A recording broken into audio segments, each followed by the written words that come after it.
तो विज्ञान भैरव तंत्र में ओशो जो वॉल्यूम 1 का तीसरा डिस्कोर्स है उसमें कहते हैं कि शिव उत्तर दे रहे हैं। पार्वती ने सवाल पूछे थे कि ये पूरा का पूरा आपका स्वरूप जो है वो क्या है, ये जो ब्रह्मांड है आश्चर्य से भरा ये क्या है, इसका बीज क्या है, स्थान और समय से परे इसमें कैसे प्रवेश कर सकते हैं, और बहुत सारे सवाल।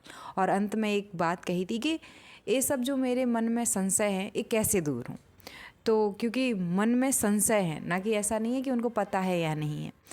तो शिव और पार्वती के बीच में संवाद चल रहा था। पिछले 2 डिस्कोर्स में हमने भूमिका बांधी थी, और आज ओशो शिव के उत्तर देते हुए कहते हैं, कोई शिव ओशो से कहता है कि शिव उत्तर देते हैं। पहला, हे प्रकाशमान, है अनुभव 2 श्वासों के बीच प्रकट हो सकता है। श्वास अंदर आने यानी नीचे की ओर आने और बाहर जाने से ठीक पहले इसका लाभ मिलता है। दूसरा, जब श्वास नीचे से ऊपर की ओर मुड़ती है और फिर जब श्वास ऊपर से नीचे की ओर मुड़ती है, इन दोनों मोड़ों के माध्यम से इसका अनुभव करें। या जब भी श्वास अंदर और बाहर मिलती है, उस क्षण ऊर्जाहीन ऊर्जा से भरे केंद्र का स्पर्श करें। चौथा, या जब श्वास पूरी तरह से बाहर निकलकर स्वतः रुक जाती है या पूरी तरीके से अंदर आकर रुक जाती है, इस सार्वभौमिक विराम में व्यक्ति का लघु स्वरूप लुप्त हो जाता है। यह केवल अशुद्ध लोगों के लिए कठिन है। उसको कहते हैं सत्य सदा ही विद्यमान है, यह पहले से ही विद्यमान है, यह भविष्य में प्राप्त करने योग्य कोई वस्तु नहीं है। आप ही सत्य हैं, यही और अभी। इसलिए यहाँ कोई ऐसी वस्तु नहीं है जिसे सृजित किया जा सकता है, जिसे गढ़ा जा सके या इसकी खोज की जा सके। इसे स्पष्ट रूप से समझ लें, तब ये तकनीकें समझाना और करना आसान हो जाएंगी। मन इच्छाओं का एक तंत्र है। मन सदा इच्छा में लीन रहता है, सदा कुछ ना कुछ खोजता रहता है, कुछ ना कुछ मांगता रहता है। लक्ष्य सदा भविष्य में होते हैं। मन को वर्तमान से कोई सरोकार नहीं होता। इस क्षण में मन गति नहीं कर सकता, कोई स्थान नहीं है। मन को गति करने के लिए भविष्य की आवश्यकता होती है। या तो अतीत में गति कर सकता है या भविष्य में गति कर सकता है। यह वर्तमान में गति नहीं कर सकता, कोई स्थान नहीं है। सत्य वर्तमान में है और मन हमेशा भविष्य या अतीत में रहता है। इसलिए मन और सत्य का मिलन लगभग असंभव है। जब मन शारीरिक वस्तुओं की खोज में लगा रहता है तो यह इतना कठिन नहीं होता, समस्या निरर्थक नहीं होती, इसका समाधान संभव है। लेकिन जब मन सत्य की खोज में लग जाता है तो सारा प्रयास व्यर्थ हो जाता है, क्योंकि सत्य यहीं और अभी है और मन हमेशा वहीं और तब रहता है, कोई मिलन नहीं होता। इसलिए पहली बात समझ लें, आप सत्य की खोज नहीं कर सकते, आप उसे पा सकते हैं लेकिन उसकी खोज नहीं कर सकते। खोज ही बाधा है। जिस क्षण आप खोज शुरू करते हैं, आप वर्तमान से स्वयं को दूर कर लेते हैं, क्योंकि आप हमेशा वर्तमान में रहते हैं। खोज ही हमेशा वर्तमान में रहता है और खोज हमेशा भविष्य में होती है। और जिस चीज़ की खोज कर रहे हैं उससे कभी नहीं मिल पाएंगे। लाओ तो उसको कहते हैं, खोजो मत अन्यथा तुम चूक जाओगे। खोज कर पाओ मत, खोज कर पाओ मत, खोज कर पाओ मत। शिव की ये सभी तकनीकें मन को भविष्य अतीत से वर्तमान की ओर मोड़ने का सरल तरीका है। आप जिसकी खोज कर रहे हैं वह पहले से ही विद्यमान है, वह यथावत है। मन को खोज से अनासक्ति की ओर मोड़ना होगा। यह कठिन है। यदि आप इस पर बौद्धिक रूप से विचार करें तो यह अत्यंत कठिन है। मन को खोज से अनासक्ति की ओर कैसे मोड़ा जाए, क्योंकि तब मन अनासक्ति को ही अपना लक्ष्य बना लेता है। तब मन कहता है खोजो मत। तब मन कहता है मुझे नहीं खोजना चाहिए। तब मन कहता है अब अनासक्ति मेरा लक्ष्य है। अब मैं इच्छाहीनता की अवस्था चाहता हूँ। खोज फिर से प्रवेश कर गई। इच्छा फिर से पिछले द्वार से आ गई। इसलिए कुछ लोग सांसारिक वस्तुओं की खोज करते हैं और कुछ लोग सोचते हैं कि वे असांसारिक वस्तुओं की खोज कर रहे हैं। सभी वस्तुएं सांसारिक हैं क्योंकि खोज ही संसार है। इसलिए आप किसी भी असांसारिक चीज़ की खोज नहीं कर सकते। जिस क्षण आप खोजते हैं वह संसार बन जाता है। यदि आप ईश्वर की खोज कर रहे हैं तो आपका ईश्वर संसार का ही हिस्सा है। यदि आप मोक्ष, मुक्ति, निर्वाण की खोज कर रहे हैं तो आपकी मुक्ति संसार का हिस्सा है। आपकी मुक्ति संसार से परे नहीं है क्योंकि खोज ही संसार है, इच्छा ही संसार है। इसलिए आप निर्वाण की इच्छा नहीं कर सकते। आप इच्छाहीनता की इच्छा नहीं कर सकते। यदि आप इसे बौद्धिक रूप से समझने का प्रयास करें तो यह एक पहेली बन जाएगी। सिर्फ इस बारे में कुछ नहीं कहते, वे सीधी तकनीकें बताते हैं। वे बौद्धिक नहीं हैं। वे देवी से यह नहीं कहते सत्य यही है, इसे मत खोजो, तुम इसे पालोगे।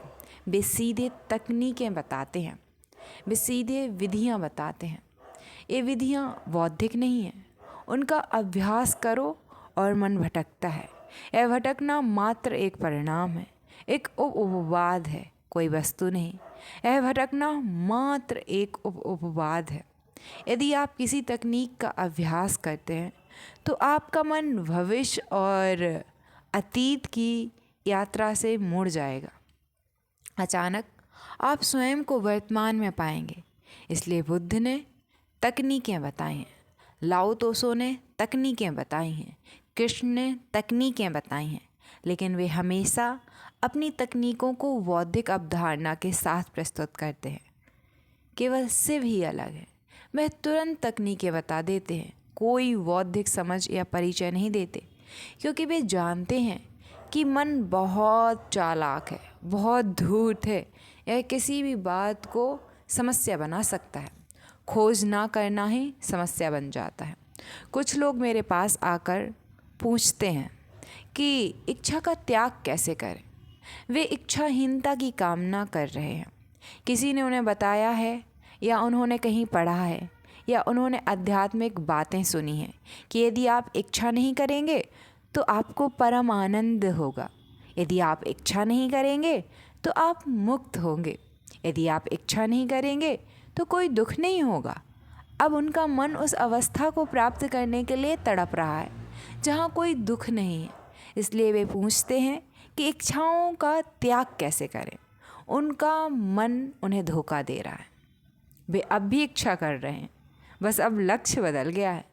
वे धन की इच्छा कर रहे थे, वे विसिद्धि की इच्छा कर रहे थे, वे प्रतिष्ठा की इच्छा कर रहे थे, वे शक्ति की इच्छा कर रहे थे। अब वे इच्छाहीनता की कामना कर रहे हैं। केवल लक्ष्य बदला है।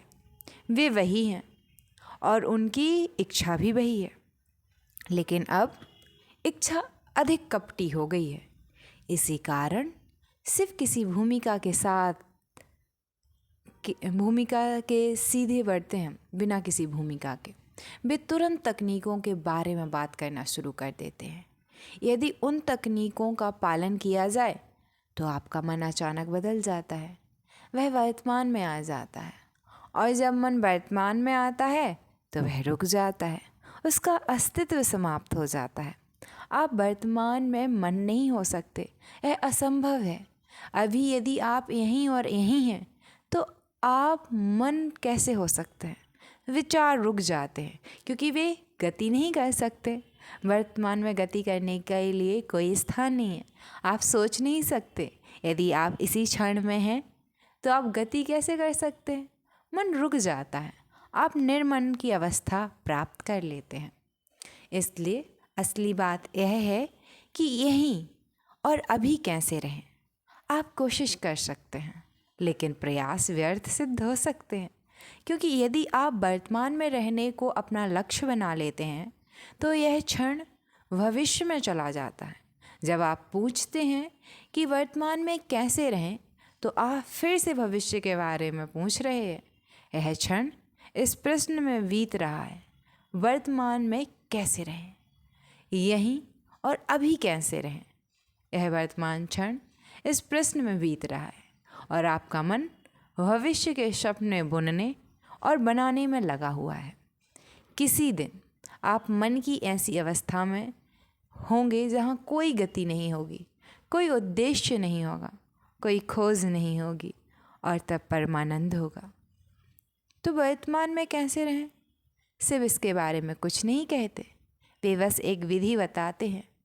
आप इसे करते हैं और अचानक आप पाते हैं कि आप वर्तमान क्षण में हैं और आपका वर्तमान क्षण में होना ही सत्य है।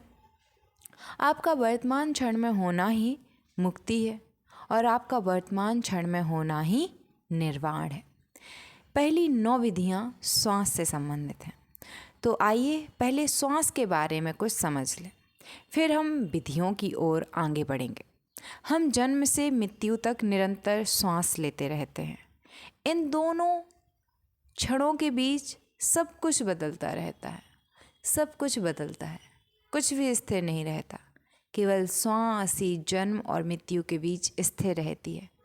बच्चा जवान होगा, बूढ़ा होगा, उसे बीमारियां होंगी, उसका शरीर कुरूप होगा, अस्वस्थ हो जाएगा, सब कुछ बदल जाएगा। वह खुश होगा, कभी दुखी होगा, कष्ट भोगेगा, सब कुछ बदल जाएगा। लेकिन इन 2 पड़ावों के बीच जो कभी भी नहीं बदलता वो है श्वास। श्वास लेना अनिवार्य है, चाहे आप खुश हों या दुखी हों, जवान हों या बूढ़े हों, सफल हों या असफल हों, आप जो भी हो, इससे कोई फर्क नहीं पड़ता। एक बात निश्चित है, जन्म और मृत्यु के इन 2 पड़ावों के बीच आपको सांस लेनी ही है।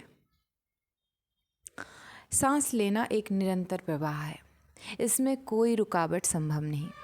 अगर एक पल के लिए भी आप सांस लेना भूल जाएं, तो आपका अस्तित्व समाप्त हो जाएगा। इसलिए आपको सांस लेने की आवश्यकता नहीं है, क्योंकि तब यह मुश्किल हो जाएगा। कोई एक पल के लिए सांस लेना भूल सकता है और फिर कुछ नहीं किया जा सकता। तो वास्तव में आप सांस नहीं ले रहे हैं, क्योंकि आपकी आवश्यकता नहीं है। आप गहरी नींद में हैं और सांस चलती रहती है। आप बेहोश हैं और सांस चलती रहती है। आप गहरी बेहोशी में हैं और तब भी सांस चलती रहती है। आपकी आवश्यकता नहीं है। सांस लेना एक ऐसी प्रक्रिया है जो आपके बिना भी चलती रहती है। यह आपके व्यक्तित्व का एक अभिन्न अंग है। यह पहली बात है। यह जीवन के लिए अत्यंत आवश्यक और मूलभूत है। यह दूसरी बात है। सांस के बिना आप जीवित नहीं रह सकते, इसलिए सांस और जीवन एक दूसरे के पर्यायवाची बन गए हैं। सांस लेना जीवन का तंत्र है और जीवन सांस लेने से गहराई से जुड़ा हुआ है। इसलिए भारत में हम इसे प्राण कहते हैं। हमने दोनों के लिए एक ही शब्द दिया है। प्राण का अर्थ है जीवन शक्ति, जीवंतता। आपका जीवन आपकी सांसें हैं।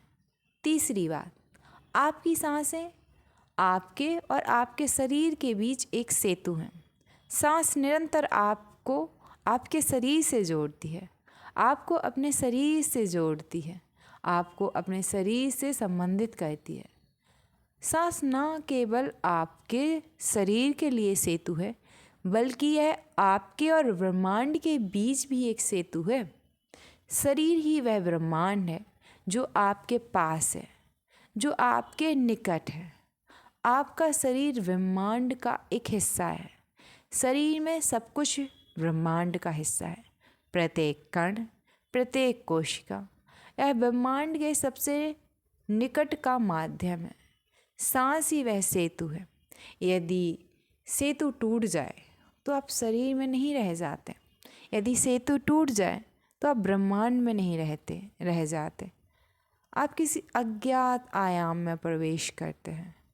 तब आप अंतरिक्ष और समय में नहीं पाए जा सकते। अतः तीसरी बात यह है कि श्वास आपके और अंतरिक्ष